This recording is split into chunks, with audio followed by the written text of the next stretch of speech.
There's a very special feeling you get when you discover a piece of media from a franchise that you love that's not necessarily a new piece of media. It's either something that just wasn't advertised very well and it's like a whole, separate game, or, just simply didn't come to your country, or maybe it's bonus content that was only released in a certain version of the game, which wasn't the version you played. I first experienced this feeling with Pikmin 2 e-reader cards that were only released in Japan, and it was a fantastic feeling that I thought I would never feel again, but I was wrong, because recently I played through Portal Still Alive. Now, I've known about Portal Still Alive for a number of years now because it used to pop up all the time on the Xbox Live Arcade store, but the thing is, I and many others I assume looked at that and thought, oh, that's just standalone Portal, I don't need to play that, I got the orange box, alright?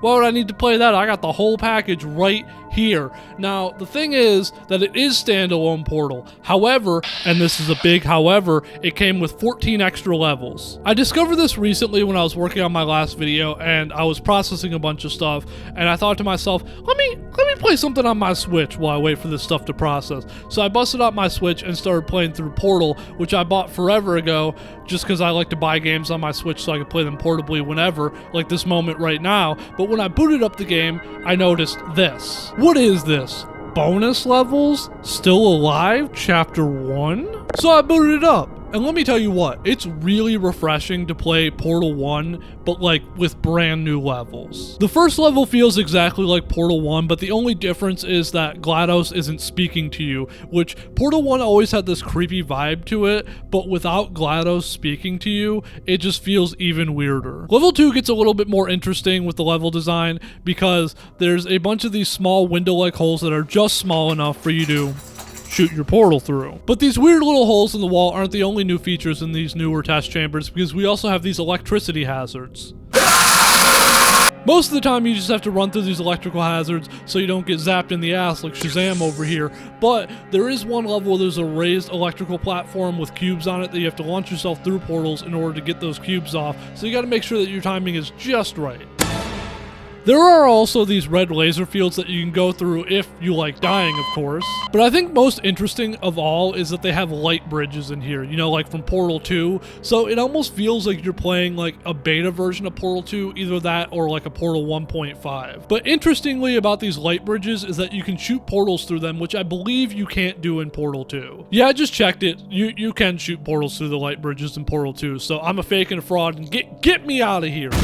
But the light bridges aren't the only thing from Portal 2 that's in this version of the game, because we also have these ball spear things, edgeless safety cubes. Oh, okay. Well, anyway, it's weird seeing them in here because like this is seemingly Portal 1, but like the balls aren't until Portal 2. It's like, are you lost or something? Do you know where you are, edgeless safety cube? Something I noticed when I go replay Portal 1 is that there's really not as many turrets as I thought there were, which is a shame because the turrets are so memorable.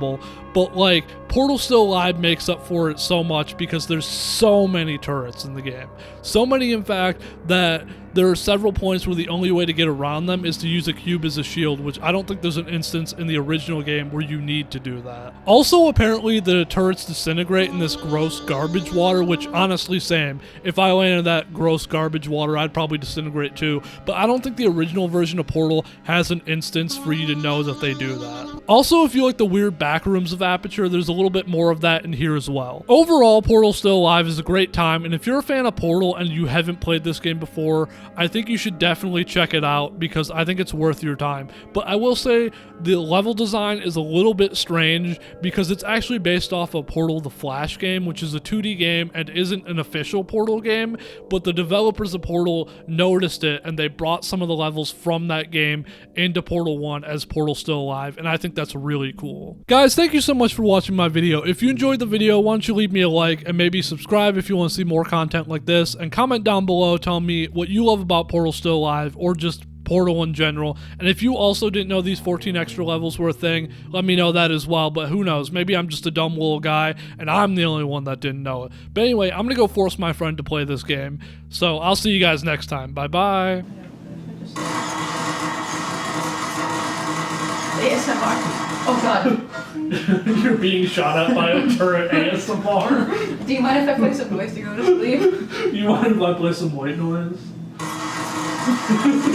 No, wait, do you mind if I play some valve noise? You mind if I... just insert the fucking crowbar noise when you fucking smack things. So